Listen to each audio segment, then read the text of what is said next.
Et toi, tu vas nous parler de lingerie, tu vas nous parler de slip. Oh, qu'il est bête. Sleep, c'est le sommeil. Le sommeil qui est ici perturbé et perturbant. C'est un film qui nous vient de Corée. Décidément, ils sont trop forts, ces Coréens. Tu sais ce que j'ai appris, Patrick? Qu'on surnommait l'industrie cinématographique de Corée du Sud Hollywood. Hallyu, ça désigne le phénomène culturel coréen actuel dans le cinéma, bon, Parasite et d'autres, le récent Past Life par exemple, dans les séries télé aussi, le récent carton Squid Game par exemple, mais aussi dans la musique, la fameuse K-pop, le tout envahissant les pays d'Asie et aussi les pays d'Occident. Donc après Bollywood, on a maintenant Hollywood. Mais moi je m'égare, je reviens au film avec Sleep, sommeil, Patrick sourit pas. On a affaire à une histoire qui commence presque comme une comédie romantique gentillette, avec un couple tout mimi, bien installé, qui attend un enfant. Et puis, les choses vont se gâter, et la tension et la parano vont monter de plus en plus, sans se relâcher, dans un crescendo horrifique jusqu'au climax final. Et tout ça pourquoi ? Parce que le papa a le sommeil perturbé, il est somnambule et son comportement nocturne va être de plus en plus inquiétant. Je n'en dis pas plus. Si, j'ai trouvé la fin ouverte intéressante car elle est interprétable de deux manières. Donc histoire plutôt minimaliste finalement, comme le décor d'ailleurs. Tout se joue pratiquement dans un appartement de 50 mètres carrés et en plus avec très peu de personnages.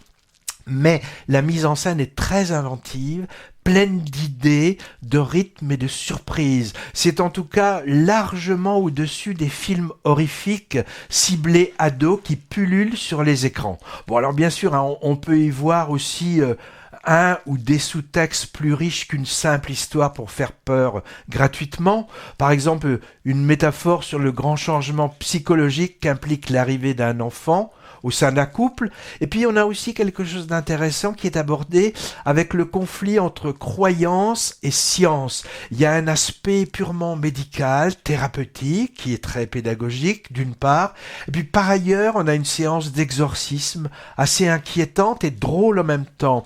L'humour désamorce parfois la tension, ce qui donne, moi je trouve, un cocktail assez étonnant. Alors c'est toujours plaisant de chercher des références au cinéma. Moi j'ai pensé au premier volet de la saga horrifique Freddy. Ça s'appelle Les Griffes de la Nuit de Wes Craven, l'histoire d'un croque-mitaine qui visite les gens pendant leur sommeil, dans leurs rêves. Donc il faut lutter pour pas dormir. Moi c'était un des films les plus flippants que j'ai jamais vus. Rosemary's Baby m'est venu également à l'esprit pour la mère qui s'inquiète jusqu'à la folie pour son bébé. Et pourquoi pas Shining avec un mari de plus en plus toxique pour sa famille. Ça vous donne le ton. Bon, c'est pas très gore quand même, seulement interdit aux moins de 12 ans. Mais moi, je sais que j'y emmènerai pas un môme de 14 ans. Patrick, toi qui as apprécié récemment Les Chambres Rouges et Vermine, moi, je suis sûr que tu es mûr pour ça. J'ai bientôt 15 ans. C'est un débutant coréen qui s'appelle Jason Yu qui signe ce presque huis clos flippant très efficace, vraiment coup d'essai très maîtrisé. Bon, il a été à bonne école celui-là. J'ai lu que c'était un ancien assistant de Bong Joon-ho. Et Bong Joon-ho, c'est un nom peut-être pas familier à certains, mais c'est le réalisateur du superbe Memories of Murder, du film de science-fiction The Host, de Okja aussi. Okja, c'était l'histoire d'une grosse truie. Palme d'or en 2017. Et bien sûr, le mémorable Parasite, c'était Bong Joon-ho. Sleep a été présenté à la semaine de la critique cannoise l'an dernier. Tu iras, Patrick ? Ah si, allez.